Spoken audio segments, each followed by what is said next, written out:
Hi, love. Hello, and welcome to Co-Creative Healing Journey. My name is Greta. I am a healer, and here on the channel, I am hosting an ongoing healing process. And as part of that healing process, I look at the collective energies, and collective in the sense here that we are talking about the soul group. We are talking about those of us who are on the same kind of journey. We are moving through processes of soul growth and soul evolution, and therefore we have similar experiences, right? So we have the same core energy, and then it manifests into our unique energies, into our unique experiences, energies and experiences.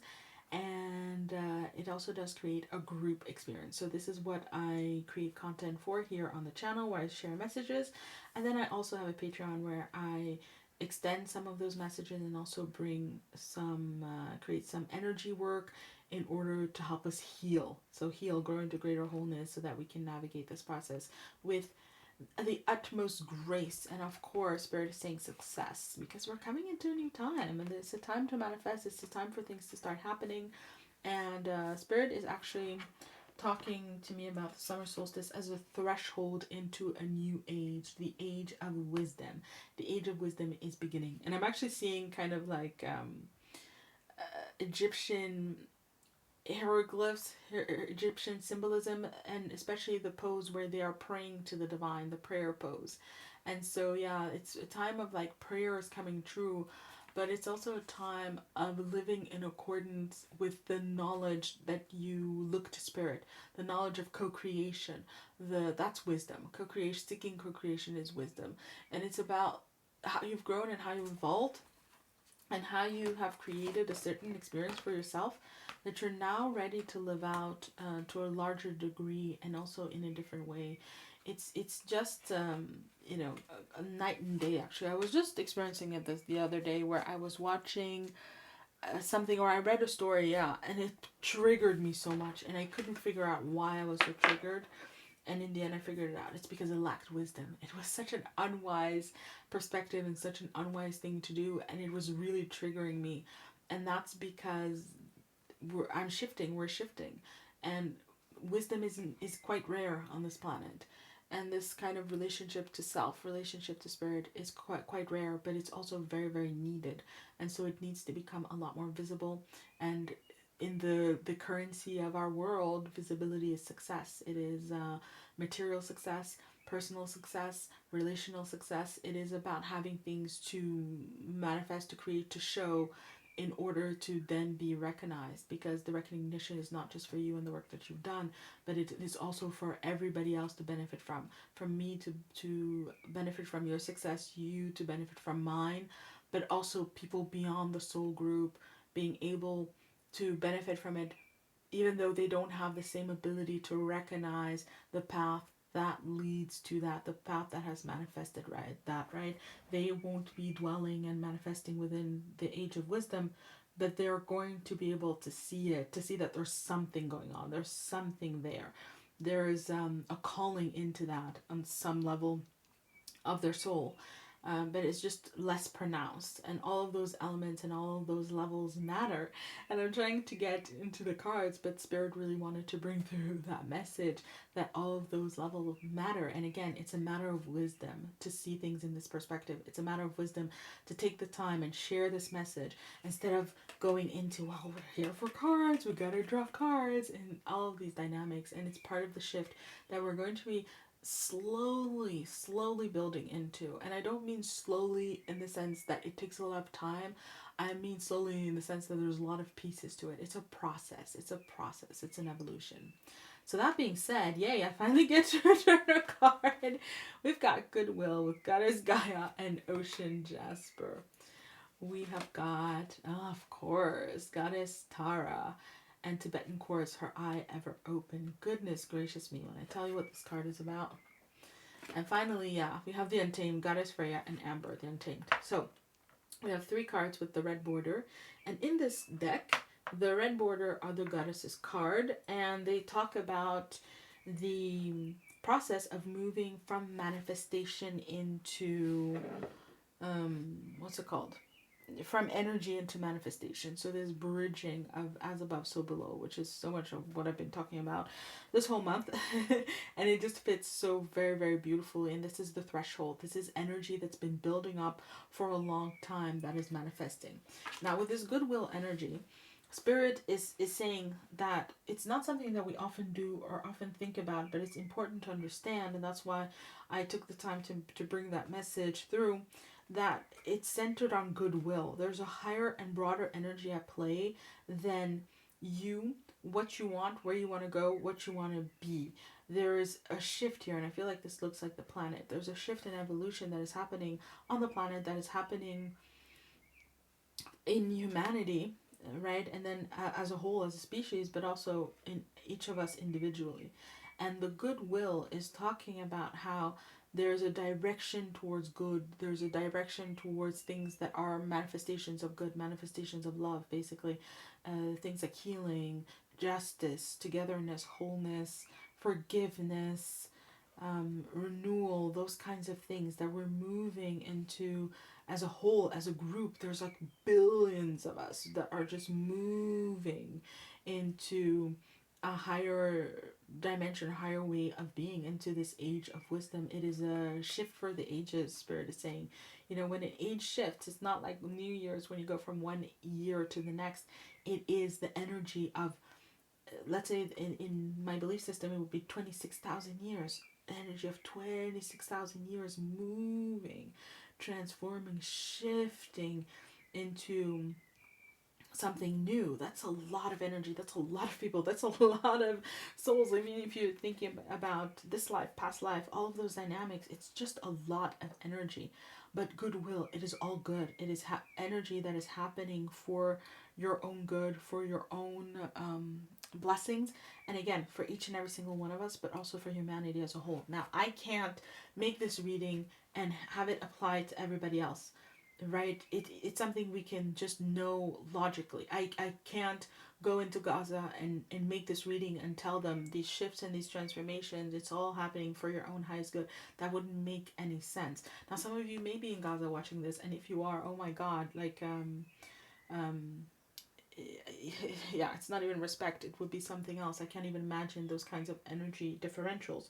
But of course, some of us are experiencing that. But that being said, it's much more a message about a different kind of reality. And that's what Spirit wants to open your eyes to.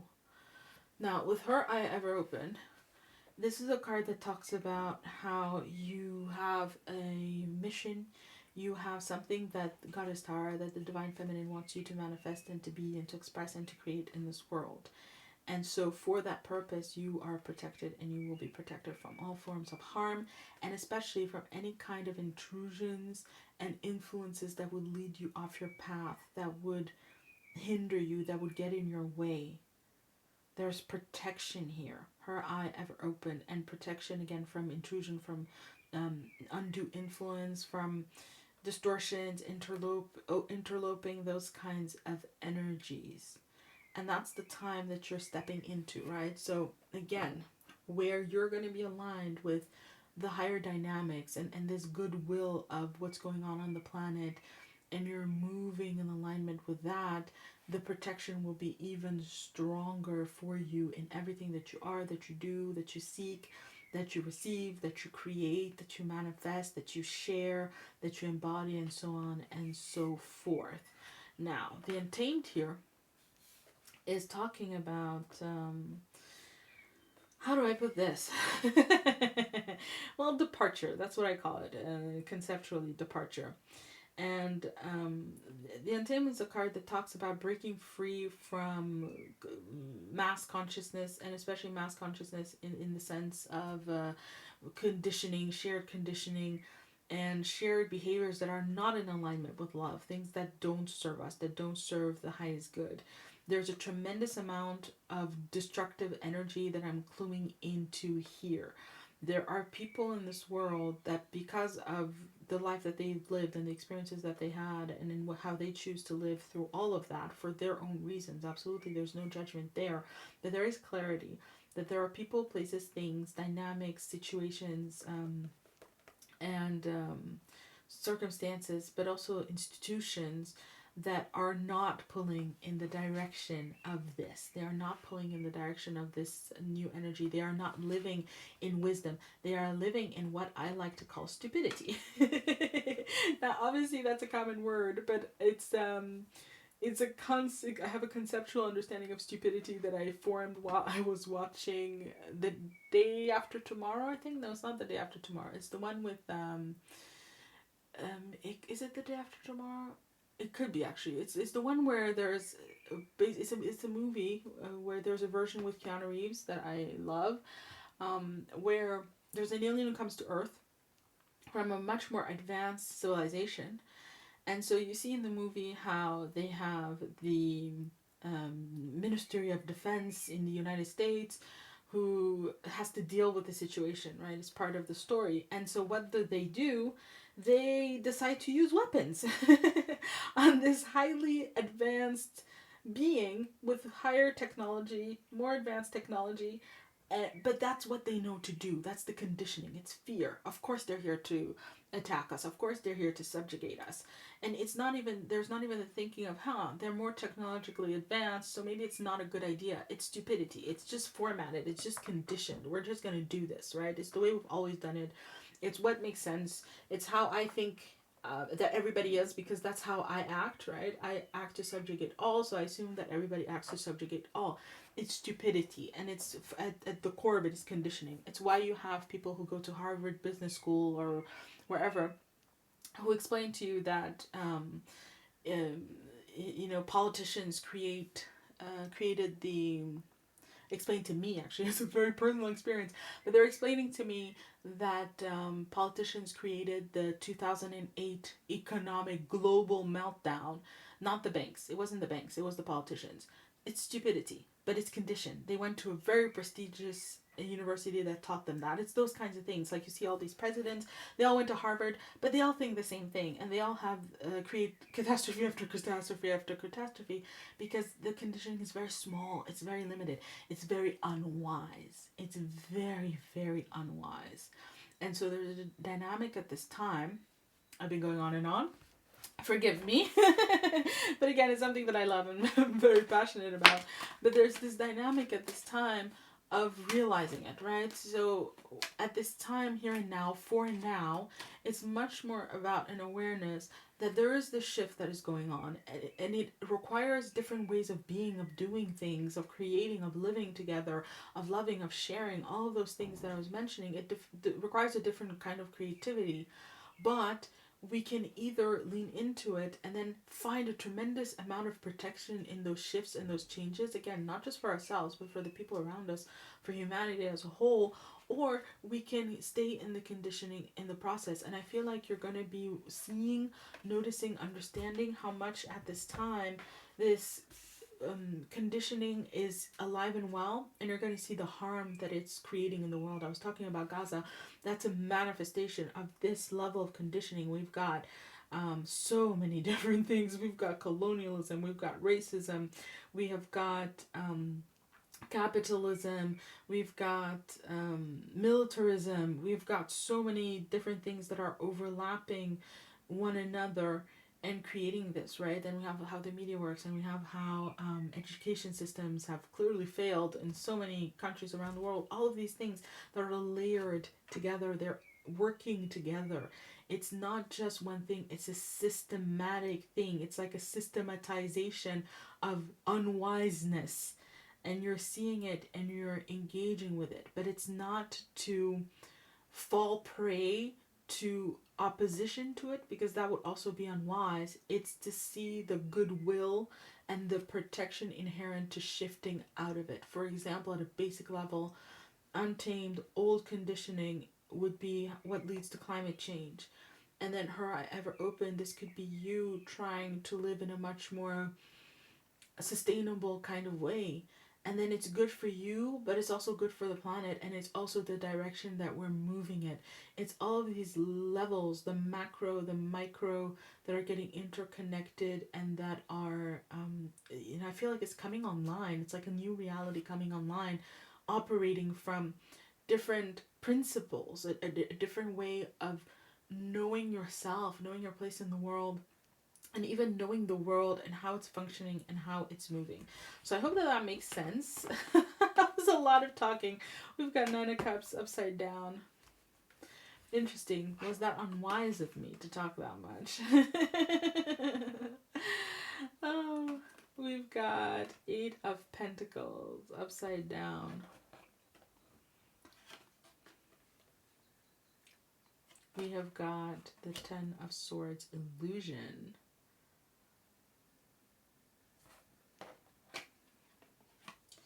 And then we've got the Child of Consciousness here.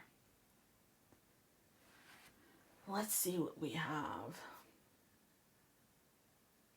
Yeah, I actually took a moment to go to answer the question, to go within and to go, was it unwise of me? And on the surface, I go yes, it was. But then, I'm doing this work, so I'm just flowing with what Spirit is, where Spirit is taking me. And there's a message here that what's wise isn't always going to be what's practical. It's not always going to be what you're used to, what's on the beaten path, or it's not always going to be what you intended to have happen. There's a saying by Iyanla Van Zandt. I saw her once tell someone that she was working with one of her clients, one of the people she was helping to heal, and she said, what is the most healing thing is not always the most appropriate thing. And is this kind of message here. What is wise is not always going to be what is part of the status quo, what is convenient, what is immediate, what is also kind of the conventional approach, or what you're advised to do. For example, right, I would think for this video, you got to keep the cards moving, it has to be engaging, YouTube algorithm, blah, blah, blah. Yeah, that's all the stuff you hear, but it's not necessarily the wise course of action in this reading. So that's just an example. And there's just going to be so many where there's the need to choose. There's a need, for consciousness here. And to be discerning. Do you want to be wise, or do you want to be XYZ, right? Do you want to be wise, or you want to be on time? Do you want to be wise, or do you want to be happy? Do you want to be wise, or do you want to fit in, and so on and so forth? And then this continual space of choosing.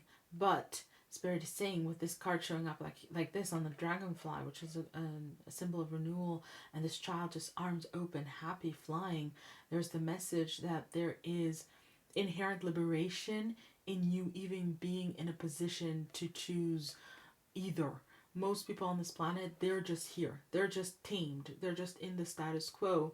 They're just reproducing the stupidity. Again, not that they are stupid, but they are living out stupid patterns, mentality. They've been conditioned into stupidity. As I said, it's a conceptual thing. So it's again, like my friend was saying, we don't fight people. We fight ideas. We fight concepts. We fight practices. We can even fight to some extent an outcome, but it's not about fighting the people, and it's the consciousness of what's going on. It's like you're gaining the consciousness of what the game really is. And because you can see what the game really is, then you're already ahead and you're already winning the game, because it's like you're living it in an intrinsic way, inherent way. You're not playing the game to win. You are playing the game to be alive. And that's the game. It would be like that, right? So that's my interpretation. That's how I would place it. And then there was this insert XYZ. There's for you to insert to find what your thing is. What is your truth? So I'm obviously opposing wisdom with stupidity. My great battle with the stupidity in this world. For you, it might be greed. For you, it might be unfeelingness, in what's the word, indifference, or it might be negligence, or it might be violence, right? It would be, there's something unique, there's something about you finding your own unique experience of that, because always in this process we all have our own unique way of doing it. Now with the wind here, this is talking about Ten of Swords, illusion. This is you breaking free of this illusion, right? Of the status quo. And Spirit is saying, look, at the core of it, it's always going to be an illusion that life is hard, that things are hard, that you are put upon. But you, my dear, have the divine feminine energy, or however you relate to the unconditionally loving energy that guides you. It is looking out for you. Its eye is ever open, seeing all dangers, all issues from every single possible conceivable angle. That energy is on it, and so that leads to a very different kind of reality. And there's continually the choice here. Do I stay in the status quo where you, again, I can't give this message to every single person. It would be irresponsible of me, actually. It would be negligent, for example. But I can give it to you because you don't need so much protection. You have divine protection around you. You don't need the umbrella and the jacket and the boots. You can just fly free.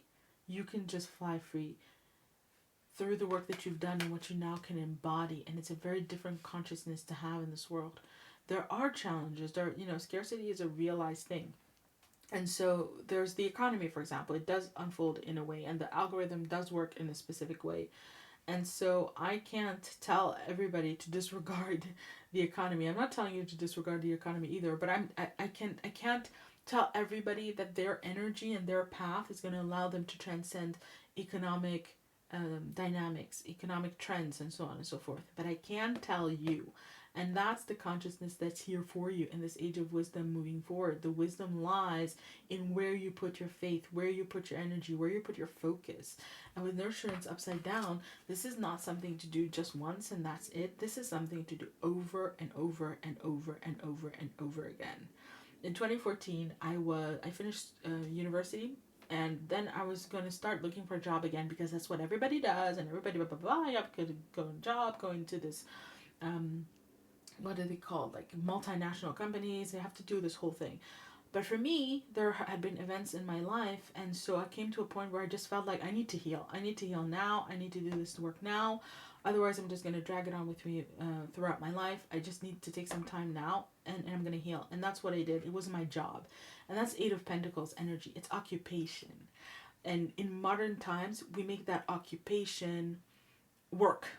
We call it work. We call it like a career card, but it's really a card of occupation. How we spend our time, knowing that time is a resource, and this is Spirit telling you to invest time, resource into making this shift. Now is the time, especially because it's not going to be as strong and as potent, because this is Virgo energy, and it's a recurring message also that the next couple of months, right into the equinox, into the September equinox, that there's a heightened energy around this shift, this change and this transformation.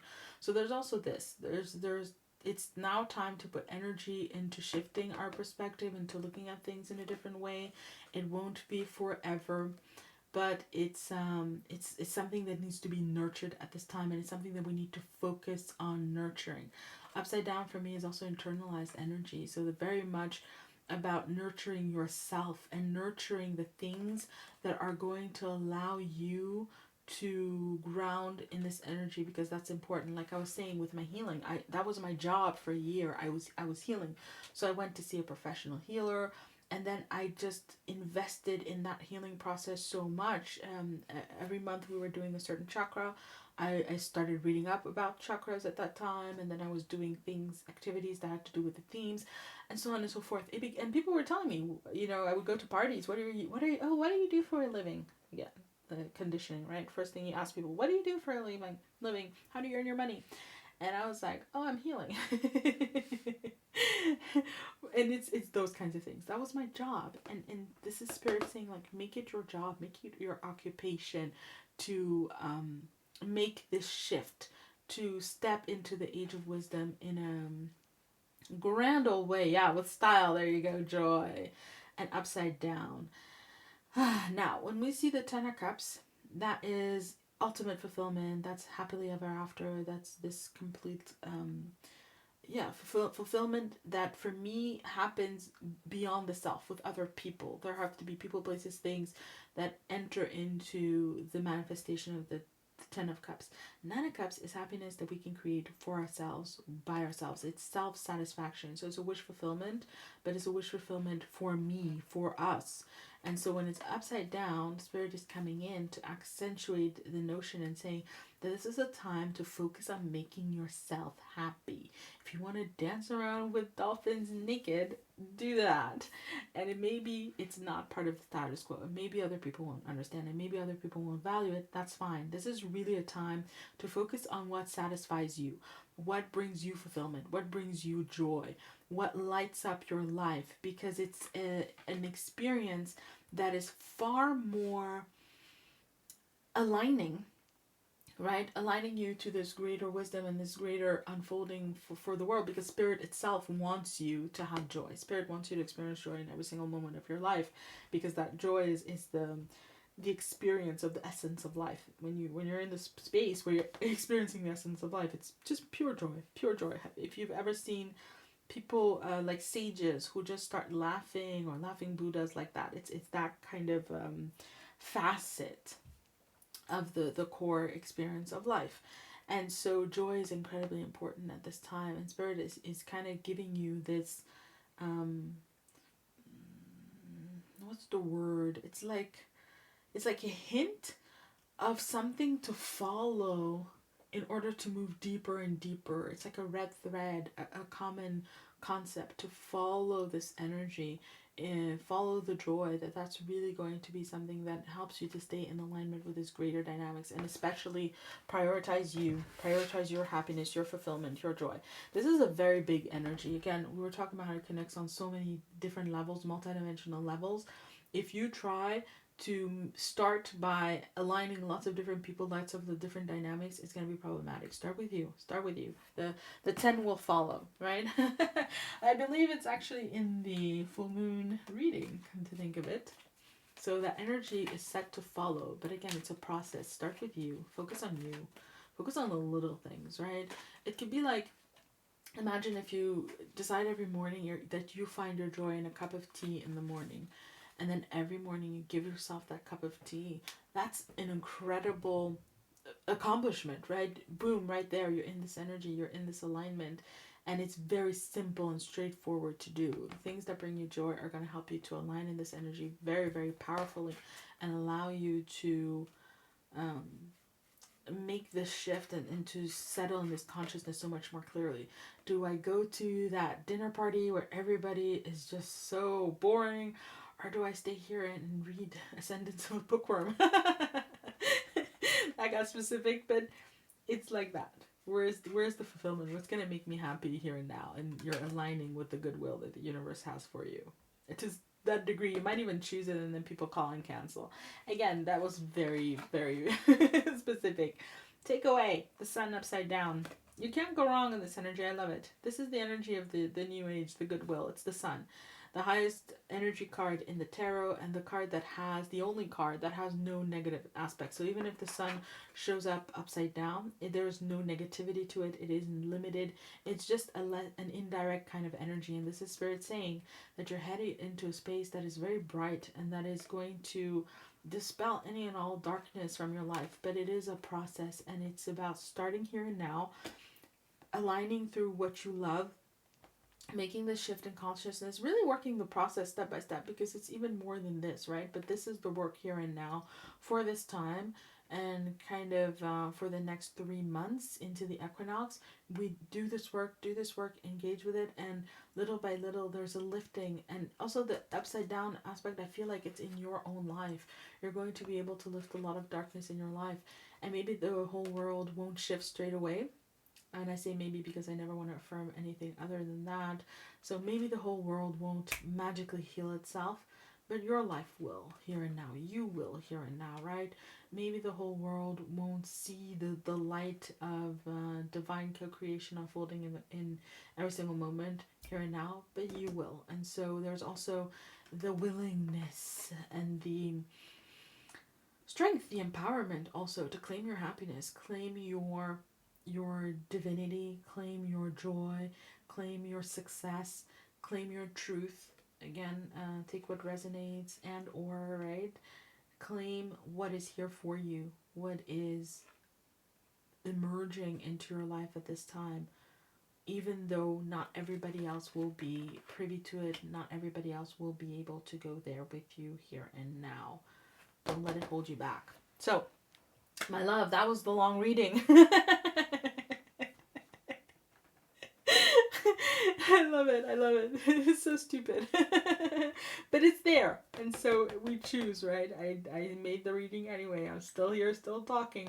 It's going to take as long as it takes. We're going to spend as much time together as we need to, knowing, of course, that I'm talking, but there's energies at work, right? So it's always worth it. It's always worthwhile. It's those things. We follow the deeper underlying things that have value.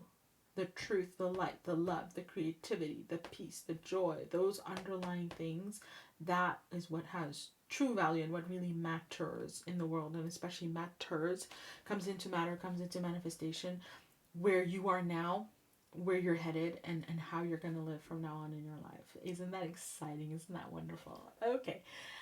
That is all I have to say. Thank you so much for being here. Thank you so much for bringing this energy forward, helping me to co-create this kind of message. I loved sharing it with you, and I hope that it served you.